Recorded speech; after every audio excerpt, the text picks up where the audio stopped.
kanan na paa or kaliwa lang. Sa mga hindi po nakakaintindi, ang pag-jeep po kasi may, ano bang tawag doon? Ano yung nandito? Clutch. May clutch, may brake, may accelerator. Di ba? Ang normally kasi ngayon, brake, accelerator lang. Kaya ko mag-drive ng lahat ng klaseng paa. Kasi sobrang inaantok na ako kung ano-ano yung pinagagawa ko para magising lang ako. Sa pag-network, ganun din. Dumating sa point dati na nagpipresent ako, pinapakita ko income ko. Nung naboring na ako, dumating sa point na hindi ko kinakwento kung sino ako. Gusto kitang ma-invite, mapajoin kita nang wala akong pinapakita ng kahit anong income na meron ako. At dumating din sa point na gusto ko mag-present nang hindi ako naggagamit ng coupon band pero napapajoin ko yung tao. And ganun po lagi ako. Kaya mamaya, sobra pong swerte po ninyo kasi may makikita po kayo na magiging kabuuhan to ng parang pag-network na marirealize po ninyo na, okay, ganun pala. Okay, ngayon, kaya simulan po natin. Ayun, ito pala. Okay. Kayong dalawa dyan na may daladalang microphone sa katawan, huwag masyado kayo maingay. Kasi lumilingon sa inyo sa likod nyo. Ang lalakas ng boses nyo. Nagsama pa kayong dalawa. Yung mga bit-bit pang megaphone sa loob ng tiyan nila eh. Okay. Ngayon, anyway, hello po sa lahat po pala ng nanonood all over the world, sa lahat po ng mga kapwa natin Filipino, and sa mga stage po dyan na may mga gera, di ba? Sana maging realization din yan sa atin na walang permanent sa mundong to. Sabi nga nila, the only constant thing on earth is change. Lahat nagbabago. Pwede ngayon, mahal ka, bukas, hindi na. Di ba? Ganun lang naman kasimple yan. Eh. Kaya, may isang ang sumanang din sa akin. Hindi ikaw yun hindi ko naman alam na ganyan pinagdadaanan mo eh. Okay. Basta ang akin, ako ganito formula ko sa life. Ops, teka lang. Gusto ko lagi nandun ako sa worst. Parang pag nagkakaroon po ako ng karelasyon, gusto ko binibigay ko po lahat. Para maghiwalay man kami, wala akong what if sa life ko. Ang masasabi ko, ginawa ko na lahat ng pwede kong ibigay, hindi kami nag-click, wala na talaga. Kaya even nung nagdi-network ako, ganun din ako mag-handle ng leaders. Pag may downline akong hinahandle ko, I give it all ng lahat ng kaya ko para wala akong what if. Kasi ayaw ko sa mundo, sa buhay, na darating ang time, yung future self ko magsasabi, sana ito ginawa mo, sana ganito, sana ganun. Ayaw ko ng ganun eh. Gusto ko talagang minaximize ko po siya ng sobra-sobra. Kaya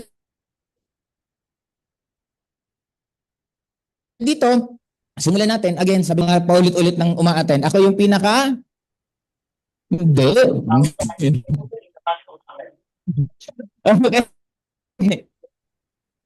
Ako po yung pinakamabilis mag-present ng ganito. Okay? Kasi ang life, napakasimple lang talaga ng life. Nagiging komplikado lang siya kasi kinokomplikado po natin. But honestly, gawin natin incline dun sa ginagawa po natin. Okay, ngayon, dito, ano po bang strategic connection?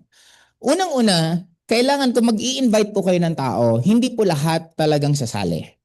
May iba pong pinagpapraktisan nyo lang. Huwag po kayong masaktan kung may mga tao na prenisentan nyo hindi sumali. Okay lang yan. Kasi, anong tawag doon? Pinagpraktisan nyo lang. Lahat ng tao na paid po sila ng malaki, nag-practice po sila. Kaya kung meron po ditong mahiyain at hindi ka pa kumikita ng malaki, okay lang yan. Part po talaga siya. You need to be good on what you're doing para ka kumita ng malaki. Hindi naman po pwedeng, hindi mo alam yung business, hindi ka marunong mag-talk, hindi ka marunong mag-present, tapos nagre-reklamo ka bakit hindi ka kumikita. Kahit saan ka mang industriya, kung hindi ka marunong sa ginagawa mo, hindi ka naman talaga babayaran. Subukan mo nagluto kang karinderya, tapos hindi masarap yung pagkain mo, walang kakain doon. Do you get my point? Kaya nga dito, repetition is the mother of all knowledge. Dapat dadating po ang time, yung sasabihin ko, unang word pa lang, kaya mo nang dugtungan ng tuloy-tuloy. That is mastery. Okay, kaya dito, kailangan mo lang po mag-anap yung tinatawag na principle ng man. Pag may prospect ka, dapat meron siyang means, may authority, may needs. Ano ang means? May pera. Marirecruit mo ba sa ganitong negosyo yung walang-wala ng makain? Ano pinaka dapat mong gawin? Palitan ng client or turuan mo siya kumita ng pera. Ibigay mo yung need. Huwag mong pilitin kung ano yung gusto mo, yan ang ano nyo dapat. Example, walang tao, ang tao na walang pera, may kakilala pa rin yan. Ang kaya niyang iambag, physical. Pwede siya magbigay ng mga referrals. In short, hingihan mo siya ng referrals, na yung referrals na yon, pwede siyang kumita ng pera. Paano nyo i-invite yung maraming pera?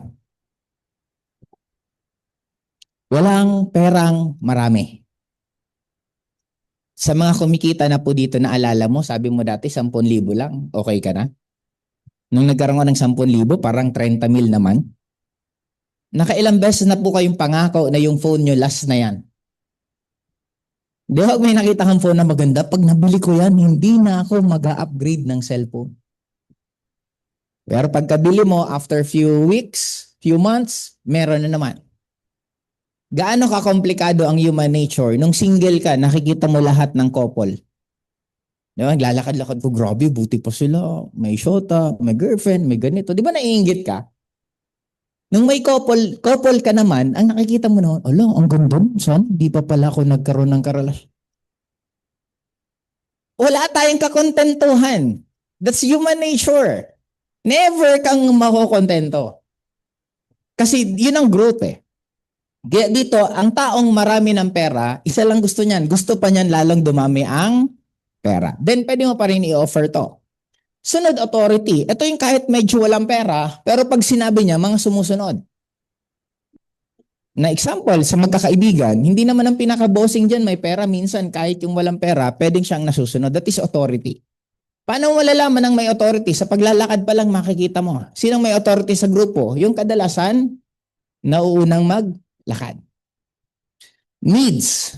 Ito yung pinaka-kailangan nila yung mga bagay na yan. Anong pinaka-kailangan ng kapos? Kumita ng pera. Now, pag lahat ng yan, meron sa isang tao, ang laki ng probability, yan yung mga pwede nyong potential na leader na makuha.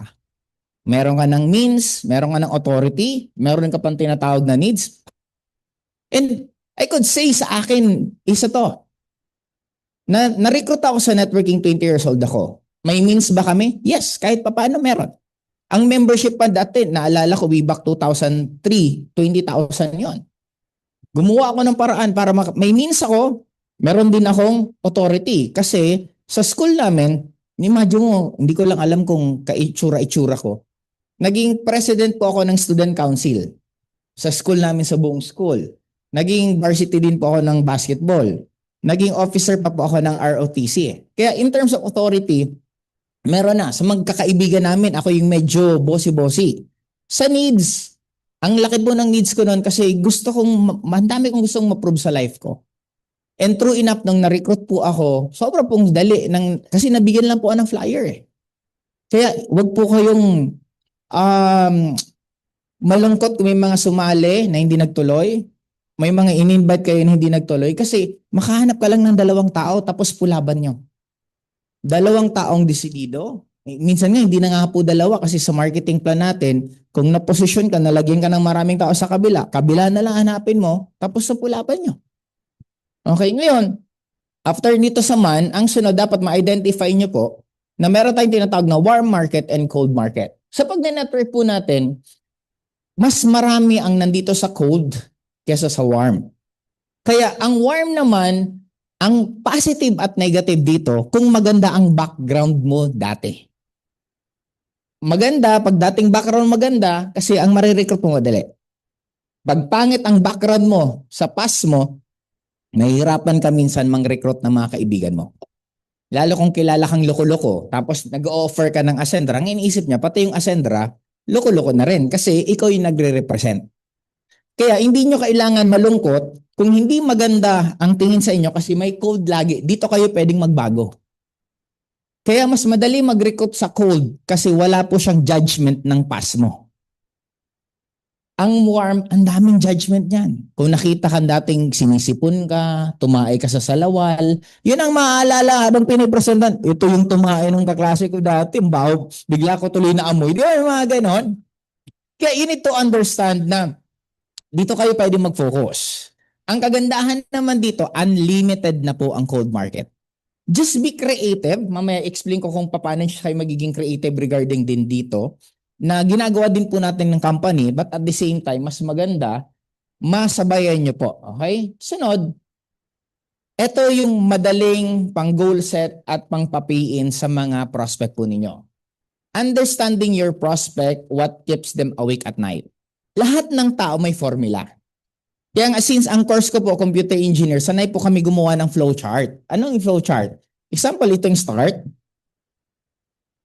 Tapos namili ka, ang sagot, example, yes, ang sagot or no. Susunod, meron na naman dyan mga magiging choices, may choices na naman dyan. Parang ganun lang. Sa what keeps them awake at night, dun muna tayo sa mga OFW natin sa Middle East. Anong nagpapagising sa kanila sa gabi? Gera, missile. Tama? Ano ang trigger point nila?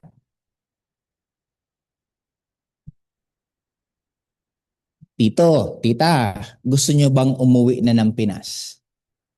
Trigger point yon. Tito, tita, meron ka bang secondary income na mawala man ng kinikita mo sa abroad, may pagkakakitaan ka pa? Trigger point yan. Ang trigger point, ito yung pag sinabi mo, pati sila napapaisip. Then after na identify mo ang trigger, anong sunod? Ang solution sa lahat ng problema nila lagi, parang ito, kahit saan ka mamili, mag-yes o mag-no, ang dulo, may tanong nga sa akin dati, ano pa maganda? Mag-promote ng products, ay again, choices lang to, or mag-promote ng income. Sa akin, ang dulo, kahit anong gusto mo, basta ang dulong pupuntahan, nag-join ka dahil sa income, mag-join ka. Nag-join ka dahil sa product, mag-join ka. Now, balik tayo dito. Paano naging solution si Ascendra para sa mga Middle East? Meron kayong dagdag na pwedeng kitain na ang kagandahan sa Ascendra, hindi nyo po kailangan itigil ang trabaho nyo.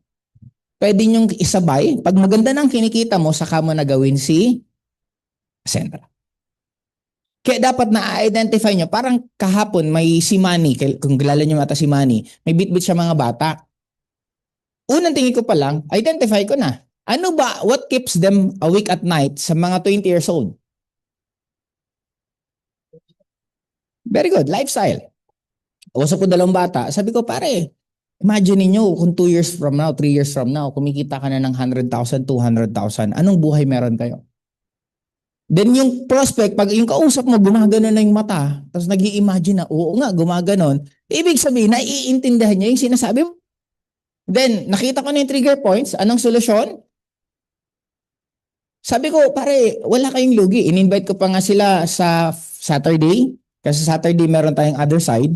Sinabihin ko siya, attend kayo ng other side, makita nyo na ang kagandahan sa other side, lahat dito, typical na ginagawa ng tao, umiinom, nag-i-enjoy, but at the same time, ang kasama mo, puro mga goal-oriented na tao. Ang solution palagi, isip pa kayo, gusto ko sa inyo pumanggaling. Gawa tayo para hindi naman nagmumukhang parang, ang tawag yan, memorize ko yung sasabihin ko. Okay? Mag-isip kayo ng prospect.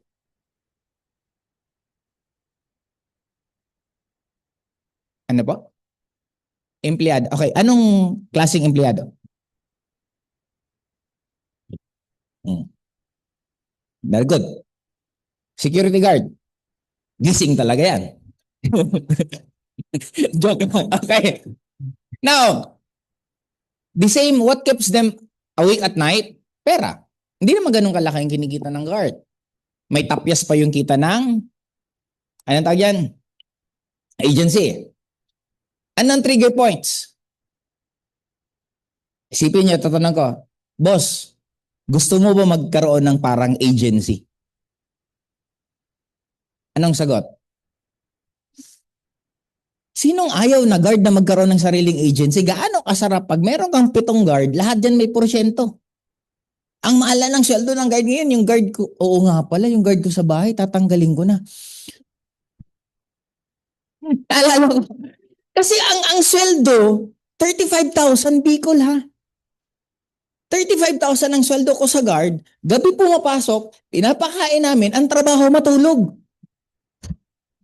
Kasi dati, kaya ako ay kumuha ng guard sa bahay kasi bantay po kay Papa. Eh ngayon si Papa wala na. Namaalam na si Papa noong December. Pag nakikita ko yung expenses ko monthly, napapaaray ako, sabi ko 35,000.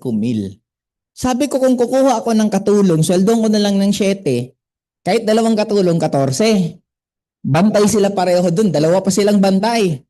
14 lang kaysa sa 35. Ang dali-daling computein eh. Kaya tatanggalin ko nun sa April. Naalala ko. Lari kayo may kasalanan. Okay. Ngayon, ang trigger point nila, kasi lahat naman ng guard, wala naman taong hindi nangangarap eh. May mga ibang siguro na nasaktan, pero lahat ng tao may pangarap. Then sasabihin ko, pare, gusto mo magkaroon ng agency? Ang sagot niyan lagi, oo, paano ba? Ascendra. Di ba ako, ni-recruit ko to, may commission ako, ni-recruit ko yun, may commission ako, di ba parang agency ka na rin?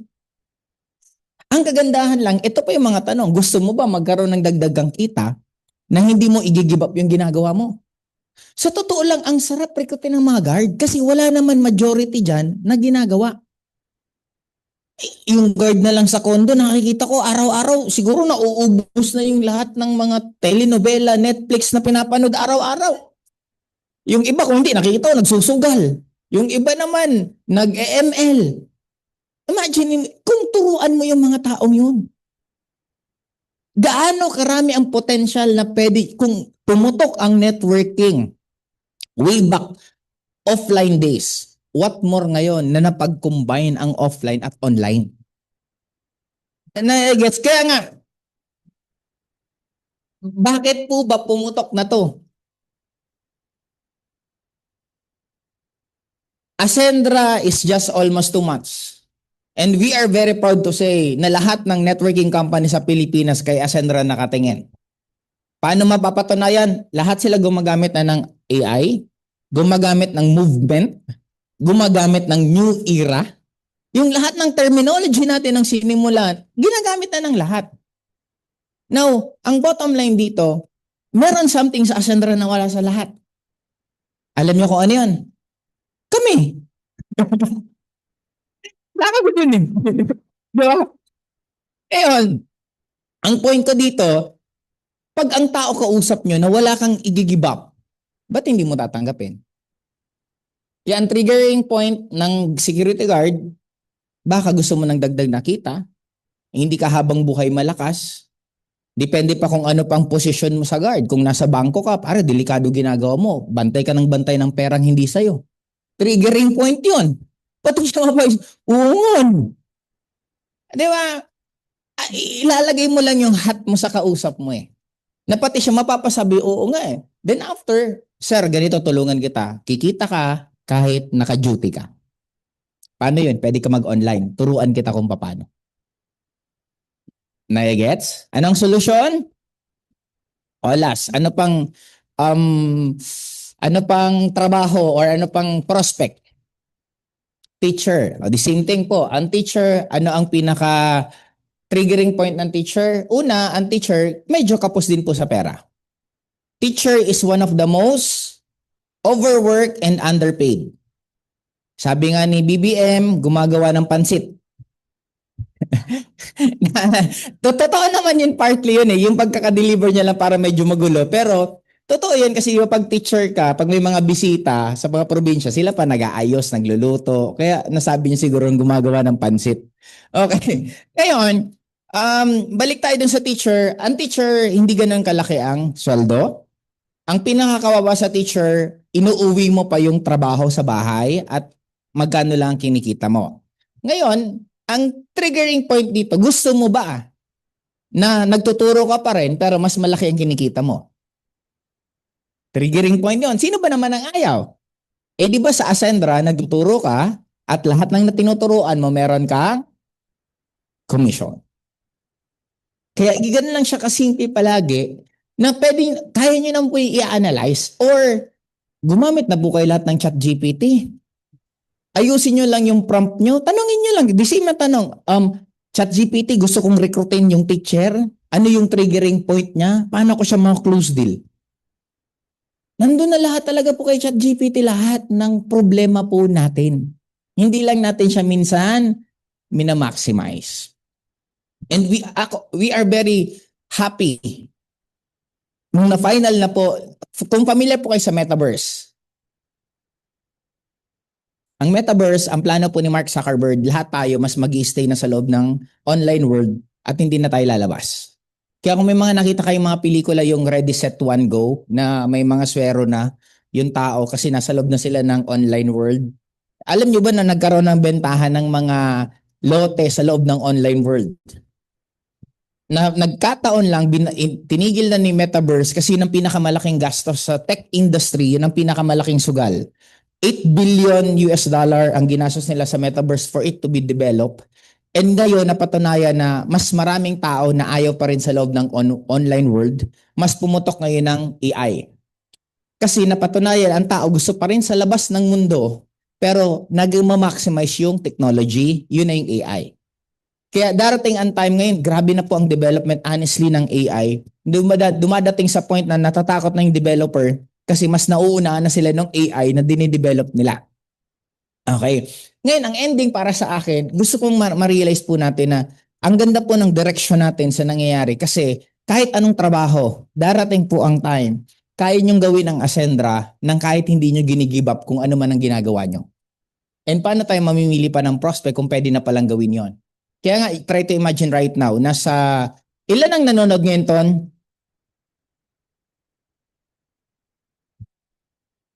Ilan? Nakita mo? Kasi, hindi ko mabasa. Sabihin mo rin. 185, oh. Maliban sa inyo, sabihin natin lagpas ng mga 70-80 plus 185, plus yung makakapanood pa after ng event ng talk na yun mismo kasi naka-record, gaano kalaki yan? That is the leverage na ginagamit na natin ngayon. Eh imagine niyo kayo dati, ang networking, kahit wala kayo dito, papuntahin niyo yung prospect nyo, makinig sa amin, naging leverage nyo kami. But right now, kahit wala kayo dito, kahit yung prospect nyo wala dito, posible pa rin silang matuto ng paano kayo natututo. Kaya nga, ang results po actually ng Ascendra, kanina ko lang nakita ng buong buo, yung sales po natin, yung pinakamalaking sales natin, it started July.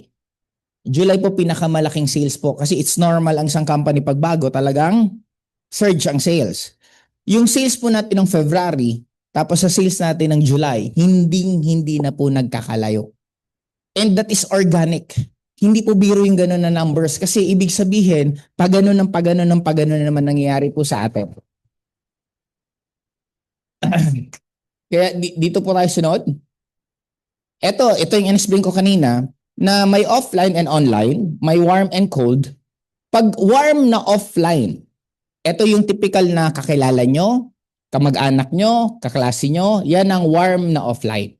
Ang warm na online, ito naman po yung social media friends nyo na, family and followers. In short, kahit paano meron kayong interaction. Ang cold na offline, ito naman yung pwede nyo pong makikilala nyo pa lang. Kaya dito, kung may mga ibang kabado po sa inyo mag-approach ng stranger, ang isang bagay na first time yung gagawin, normal na nakakakaba. Kaya may tinatawag na practice. Kung gusto nyo, example, ang target ko ngayon, mga empleyado, mga naka-uniform na tao. Ngayon, pwede ka na mag-practice sa bahay nyo. Example, practice mo yung kasama mo. Ito yung i-approach mo. Hi ma'am, congratulations po, naka-uniform po kayo, napakaswerte nyo siguro kasi may trabaho po kayo. Ibig sabihin, malaki po ang sinisweldo nyo. Anong kadalasang reaksyon ng tao? Hindi nga, ikaw lang nga eh. Ma'am, baka gusto nyo pong dagdag na pagkakaan. Meron po akong, kung ang itsura at confident ka naman sa sarili mo, pwede mong sabihin na ma'am, pwede akong i-offer sa'yo kung gusto mo. Kung hindi ka pa confident sa itsura mo, sa sarili mo, sabi ma'am, may kakilala akong negosyante, pwede kong ibigay po yung cellphone number mo, kontakin mo po siya, tapos mag-usap po kayo. Na-gets po ninyo? Isa pa mga example dito. Hindi nyo man lang po ba naisip na maglakad ka, lagay kayong flyers. Hindi ka pa ba nagsasawa sa buhay mo? Contact this number. Pumunta ka ng MRT, yung pilang pagkadami-dami, bigyan mo ng flyers isa-isa. Meron at meron dyan tatampag ka. Alam mo yung habang nakapila, ito na lang ba talaga buhay ko? Lord, guide mo naman ako. Biglang binigyan mo ng flyer. Lord, thank you. You'll never know eh. Pero if you're going to try, malay mo. 'Di ba? Lalo ngayon, gaano karami ang Pilipinong naglalakad ngayon? Wala nang halos bus, wala nang jeep na nagbabiyahe dahil sa gasolina, sa krudo. And again, it's just a matter of mindset pa rin. Walang mali, walang tama sa mundong to. It's all about our narrative. Mamaya ipapaintindi ko po yun sa inyo. Ngayon, ang cold online naman, ito yung pwede po kayo mag-massive. Pwede po kayo maging content creator. Paano maging content creator? I-video mo, magsalita ka, congratulations, content creator na po kayo. Huwag nyo masyadong komplikaduhin sarili nyo. Ngayon nga, ang dami ng AI expert. Uy, type mo lang, sabihin mo, AI expert ka, walang magka-question sa'yo kasi wala pang grupo ngayon na nag-utilize kung sino ang official na AI na trainer or hindi. Kaya pwedeng-pwede ka mag-claim na AI expert ka kasi walang magko-question sa'yo kasi wala pa naman magko-question na grupo. Dito sa Cold Online, content creation, boosting ads, pwede nyo pong gawin. Pwede pa po kayo dito mag-massive. Kaya the choice is always yours kung anong gusto nyo pong gawin. Pero ending po, hindi po nauubusan po ng prospect. You just need to be creative kung paano. Ito, tip ko po sa inyo. Sino po ba dito ang araw-araw pumunta sa office? Or tuwing punta mo, ba't hindi mo gawing, ano ba term sa gawin mong quota mo sa sarili mo. Kung nag-stay ka naman dito 5 oras, 6 na oras, magtambay ka sa baba. Bumunot ka ng isang tao, dalhin mo dito, kahit pa isa-isa lang isang araw. Di may prospect ka na lagi. Paano mo, ang sunod na question, paano ko invite? Di ba nakikita nyo, laging may ganito eh. Sabi ko, magkuha ka ng prospect sa baba. Tama? Ang negative, anong sagot? Di ako marunong. Pag ang sagot nyo palaging negative, hindi ka na magkakaroon ng moving forward. Ang sagot mo positive, sige, gagawin ko yan. Anong sunod na magiging tanong? Paano ko invite? Napakadali ng invitation. Lahat ng tao will love to help. Nakatry na po ba kayo na nasiraan ng kotse sa kalsada? Nung nagtanong, ikaw tinanong, di ba ang sarap sa buhay mo na masumagot? Na talagang titigil ka ng ginagawa mo, lalapitan mo siya, yung bahay ni Pedro, nandun yun, sa ganito. Wait. Pag hiwalay nyo, anong pakiramdam mo? Ang sarap. Bakit? Kasi nagkaroon ka ng pakiramdam na mas mataas ka dun sa tinulungan mo. Kasi alam mo kung saan yung bahay ni Pedro. That's why we really love to help. Approach yung sa babaan, dali. Ma'am, tulungan mo ako. Pwedeng sumama mo sa taas. Meron ka sa kaming sales, may training kami. Mukhang matatanggal ako pag hindi ko nagawa. Samahan mo lang sa taas, mga 5 minutes lang. Punta ka lang doon, ikot lang kita. After uwi ka na, okay lang po ba yun? Binigyan mo siya ng konsensya. Pag hindi ako sumama, matatanggal tong taong to, kawawa naman. Bit-bit sa taas, itur, pakausap, pag medyo hindi nagmamadali, paupuin, presentan. Meron ka nang napresentan. Na-gets niyo po? May nagta-tricycle ba? May anong motor? Move it? Ano bang sumasakay sa motor? Angkas. Bumabiyahe ka ba hanggang mga 20 minutes sa loob ng motor? Isipin mo, marirecruit mo na yung lahat ng sinasakyan mo. 20 minutes, nakaupo, magkasama kayo. Boss, curious lang ako. Magkano kaya kinikita mo? Ano na lang kaya kung ikaw yung may-ari ng angkas, ikaw yung up na angkas, magkano kaya kinikita mo? Kung magkakaroon ng way na para ka magiging angkas, igagrab mo ba? Sige, paano yan? May tayo, usap tayo. Ilang beses ka magkaka-prospect sa araw-araw? Di 2, papunta, pabalik. Yung quota mo pa dito, na mag-aabang ka ng 1, di 3 na. May prospect ka ng 3 araw-araw, tapos sasabihin mo, ang hirap mag-prospect. Na-gets mo natin? Every week, kung gusto mo, sumali ka sa lahat ng mga church. Yung mga magiging churchmate mo. Kadalasan dyan, naghahanap naman yung mga magagandang products, may mga ibang gustong kumita ng pera, pwede mong i-offer. Kaya hindi po tayo mauubusan ng prospect if we're just going to be creative. Okay? Sunod, ways to connect to your prospect. Ito lagi sinasabi ko, get curious and ask question. It's all about them. It's not about you. Kaya nakikita nyo kanina ang mga tanong ko, gusto mo bang kumita ng pera? Gusto mo ba ng ganito? Gusto mo ba ng ganon? Kasi tungkol sa kanila. Share value and solve problems. Hanggang kailan ka magtatrabaho? Anong solusyon? Bigyan kita ng dagdag na pagkakitaan na pwede mo siyang magawa habang nagtatrabaho ka, then invite, expose ko na siya, dadaling ko na siya dito. Bakit tayo may other side? Una, it is a way na pwede ka mag-invite ng ibang klaseng tao yung mahilig gumimik. Bakit meron tayong tinatawag na switch on?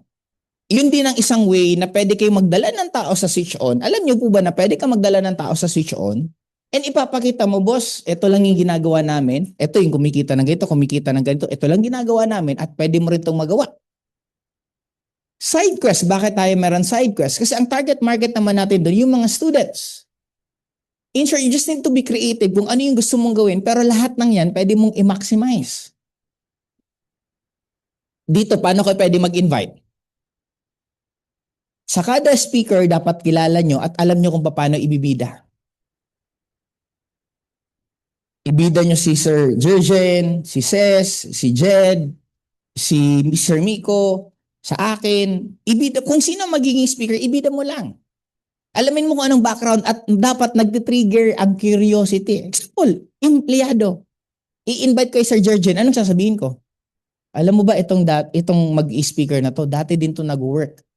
Itong nag-work na to, makaka-relate ka dito kung paano niya ginawa, paano siya kumita ng malaki. Sa part ko, estudyante. Alam mo ba yung nag-join, student lang yan dati? Pero napagsabay niya before habang nag-aaral siya, and yet ito yung naging results niya. In short, kailangan mo lang lagi ang sasabihin yung makaka-relate yung kausap. And lastly, use content and ads to expand reach. Dito, connection first, presentation later. Pag ang prospect nyo hindi pa nagtatanong, huwag muna magbagsak agad ng presentation. Puro ka lang hanggang siya, paano ba yan? Ano ba yung ginagawa mo?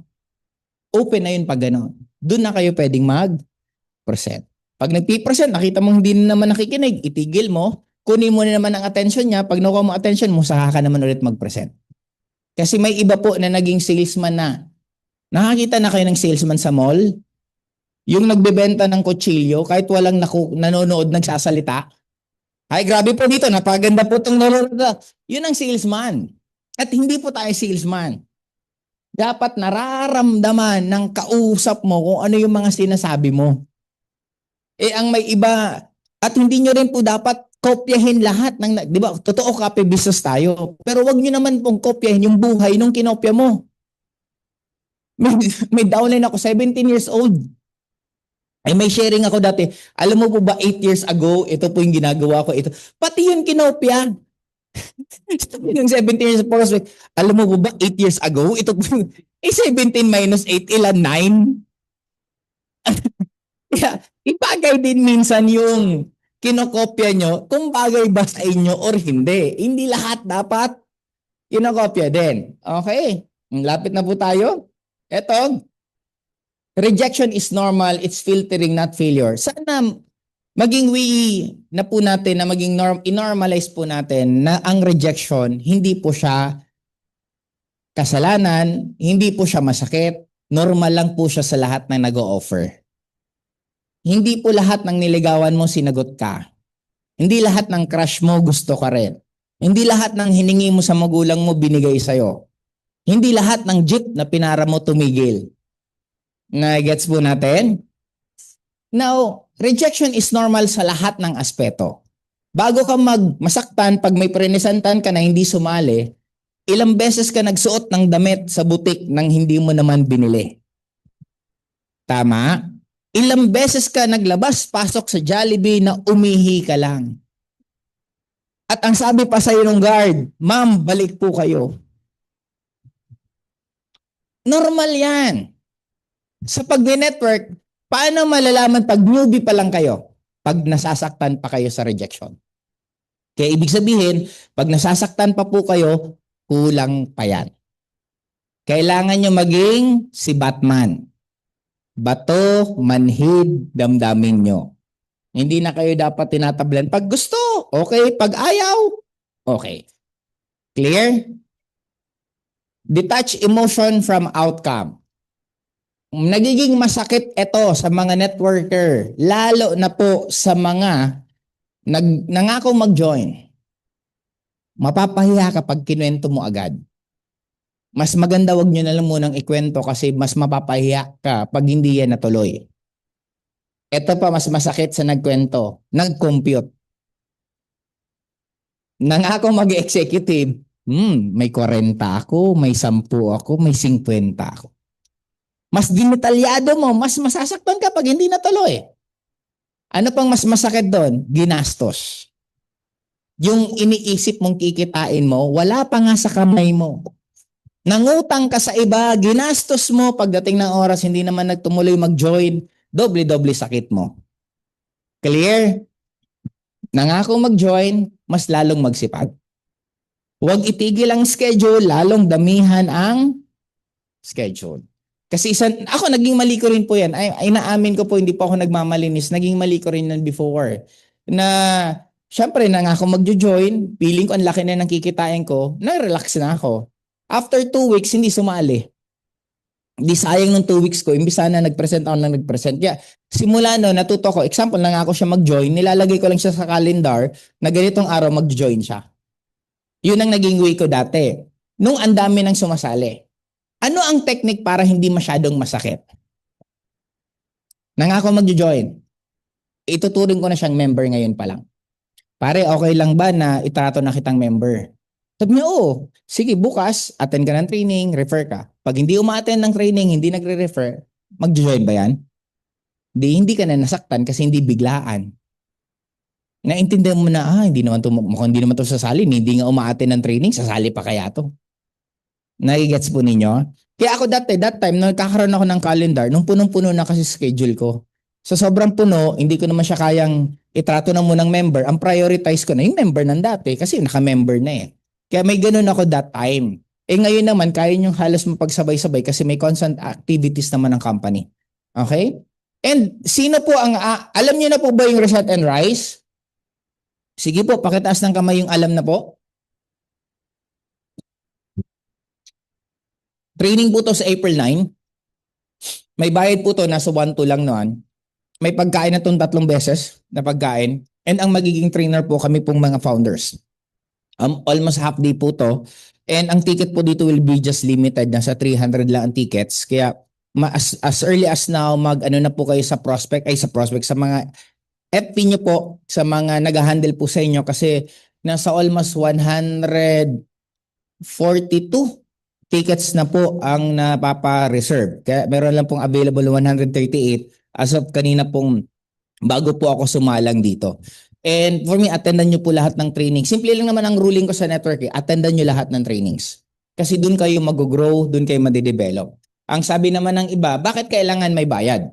Okay, papaintindi ko po to sa inyo lalo sa mga hindi sanay sa nagbabayad. Sa totoo lang sa networking po, hindi po ako gumastos ng almost 300,000 pesos sa lahat ng trainings na inattendan ko. Buong buhay ko na to sa 2 decades. Sa 2 dekada ko sa industriya ng networking, hindi po umabot ng 300,000 yung ginastos ko. Pero naging kapalit naman po nun, milyon-milyon. Dito kasi nagiging training po to, hindi lang po yung pagbabayad itself, hindi yung training itself. Natitrain na po yung utak nyo na for you to become rich, kailangan talaga may binabayaran. Ang milyonaryo kaya sila yumaman kasi nagsakripisyo sila ng 1,000. Ang bilyonaryo kaya sila naging bilyonaryo kasi nagsakripisyo sila ng 1,000,000. Ang mahirap kaya sila mahirap kasi wala silang sinakripisyo. Do you get my point? Kaya as early as now, 300 lang po, nasa 138 na lang po ang available na tickets. April 9 pa po ang event. Ano nyo to? Kung ako tatanungin nyo, hindi po kayo hindi dapat na hindi kayo nakaka-attend. Buti na nga ngayon, dito lang kayo sa Manila eh. Unlike kami before, galing pang Bicol, mamamasahe pa ng bus. Hindi na kami nag-hotel kasi walang pang hotel. Pero lagi kami nag-a-attend ng mga training. Kaya yun po. And lastly, focus on process, not immediate results. The same thing sa mga training, the same thing sa may other side tayo this coming sa third day. Sana maging panatan nyo rin po yan na umattend kayo kasi once a month lang naman po yan. Yan yung parang maging banding nyo ng grupo nyo na magkakasama po tayo lahat nandun. And i-maximize nyo rin po kami kasi habang nandun kami, pwedeng bago pa po malasing, pa-picture na po kayo para maayos po mga itsura natin. Tapos kung may mga ipapabati kayo mga leaders, i-maximize nyo. Wala naman choice kami dun eh. Na, pabati naman po. Mga bati, huwag nyo naman pong papresentan sa amin. May babati lang, okay, ng isang hi, hello po, pangalan, okay na yun. Kasi malaking factor din po yun sa kanila. Tapos kaya din ginagawa yung other side for you to have an experience na pinapatotohanan natin ang business natin. Hindi laging nasa opisina. 'Di ba? Na nagagawa natin ng business kahit nasa labas. Clear po ba tayo? Okay. Now, sa fear, mamimili ka dito lagi. Anong ibig sabihin ng fear?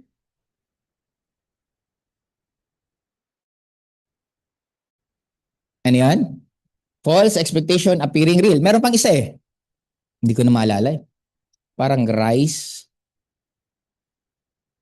face everything and rise. Di ba? Parang ganon. Kaya lagi tayong maglalagay ng narrative kung anong gusto nyo sa buhay nyo.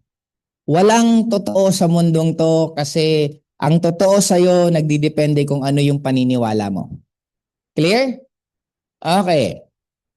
Bakit importante na meron kayong tracker? Para nalalaman nyo kung may nagagawa talaga kayo o wala. Ito, dadiretsuhin ko kayo. Kung kinakapos ka sa pera, isa lang sigurado ko, tamad lang po kayo. Ang mundo natin napaka-generous na ang sino mang nagtanim, meron at meron aanihin. Kaya ito maganda kasi hindi mo to pwedeng dayain. Kasi minsan akala mo ang dami mong ginawa, yung pala buong araw wala ka naman ginawa. Inisip mo lang na marami kang ginawa. Since hindi mo nakikita, hindi mo ngayon nalalaman. That time nung ako nagsisimula, ang kausap ko per day, 6 presentation ako isang araw. Nung nagsisimula po ako sa pag-network, imagine mo offline pa yon. 6 presentation. Gaano pa kahirap kami before? Walang copy-paste sa cellphone. Gaano kayo kaswerte ngayon? May copy-paste. Kami dati paulit-ulit ng sagot sa paulit-ulit na tanong. Walang Unlitex noon. Kayo meron ng Unlitex. May Unlicol. May Unlirise. Sabi ko, ang daya-daya nyo kami. Kung may Unlirise siguro, mga makakapito 8 rice ako sa Mang Inasal. Sa isang beses na kainan. Kaya yun yung ano nyo na dapat dito po, kayo bahala maglagay ng kota sa sarili nyo and make it sure na nagagawa nyo. Kaya wag din kayo magkota yung to the point na sobra na kayong hirap. Magkota ka yung kaya mo pa rin. Na nag-i-enjoy pa po kayo. Dapat in between lang siya. Parang ganito po yan eh. Ang problema, hindi naman po nagbabago. Ang nagbabago kayo. Ito yung sabihin natin, ito yung skills, ito yung problem. Ngayon, example, yung skill mo, ito. Yung problem mo, ito. Ano tingin mo sa problema? Malaki, maliit? Malaki. What if ang skills mo, ito? Ito yung problema mo. Anong paningin mo sa problema? Malaki, maliit? In short, hindi naman nagbabago to. Kaya kung ano man ang sitwasyon nyo, ano man ito nyo, para maging madali yan, ito dapat ang baguhin mo. Kung wala kang nakakausap, ang kailangan mong ibaguhin na skills mo, paano mag-prospect? Marami kang nakakausap, walang sumasali, ang kailangan mong baguhin na skills mo, paano mag-close deal? Do you get the point? May mga nag-join sa'yo, nagkakaroon ka ng haber, nawawala, anong kailangan mo develop na skills? Paano mag-maintain? Paano mag-handle ng tao? Lahat may sagot sa tanong. Mawawalan ka lang ng sagot pag naging negative thinker ka na. Kasi ang negative, tinapos mo na eh. Clear? Okay. Ready na po ba kayo? Okay. You are now ready to connect. Progress over perfection. Sa mga bago po, okay lang magkamali. Okay lang mabara. Okay lang mapahiya. Part po siya. Ang importante, tuloy-tuloy ka lang. Pag may mga tanong na hindi masagot, isa pa pala, ngayon ko lang lalong na-analyze. Di ba tinuturo namin dati, pag may tanong kayo sa online, napakadali. Pag may tanong, hindi mo kayang sagot, anong gagawin mo? Ano yan? Ano yan? Very good. Yun ang old school. Bigla ko lang yung isang araw, ba't hindi ko naisip? Pag may tanong si prospect, hindi ko alam, copy-paste, isend ko kay SP, si SP isisend sa akin ng sagot, isisend ko kay. Huwag na kayo magtanong si SP, huwag nyo nang istorbohin. Idiretso na kay ChatGPT. Tanungin nyo, ito yung tanong sa akin, tulungan mo nga ako, paano ko makakumbinsi ito mag-join? Anong isasagot ko? Idetalyado mo lalo ang tanong, mas ang ganda ng sagot ni ChatGPT. Ito, 3 buwan ko ng prospect, hindi pa rin sumasali. Tulungan mo ako, ito na naman tanong niya. Si ChatGPT na po tatanungin nyo. Ha, gusto ko mamaya. Anong gagawin nyo? Tanungin nyo po si ChatGPT kasi po, useless po. Nakikinig kayo ng seminar. Pag uwi nyo sa bahay nyo, balik kayo sa normal nyo. Walang natutunan dito. Dapat pag uwi mo, kung ano yung mga sinabi ko dito, kahit man lang may isa kang gawin sa lahat ng nasabi ko. Kaya anong dapat nyong gawin ngayon? Kay ChatGPT po lahat. Sinong gustong sumali na walang pera? ChatGPT, gusto kong sumali sa Ascendra, wala akong pera, anong gagawin ko? O, di siya nang gumawa ng paraan. Clear po ba tayo? Sa mga matatagal ng member, ChatGPT, gusto kong mag-upgrade, anong gagawin ko? Tanungin nyo na po lahat kasi darating po talaga ang time, lahat nandun na. Clear? Okay. Last. The market is waiting, your dreams are pending. Sa mga hindi pa po member, wag na po kayo mag-isip. Kasi wala pong yumaman sa pag-iisip. You will always take the risk whether you like it or not. Kahit anong gagawin mo sa mundong to, meron at merong sugal kang gagawin. And itong sugal na to, ano tawag niyan, hindi pa naman po kami aalis sa mga nanonood, pero Gina, i-off nyo na yung yung record. Naka-off na. Okay, ngayon, meron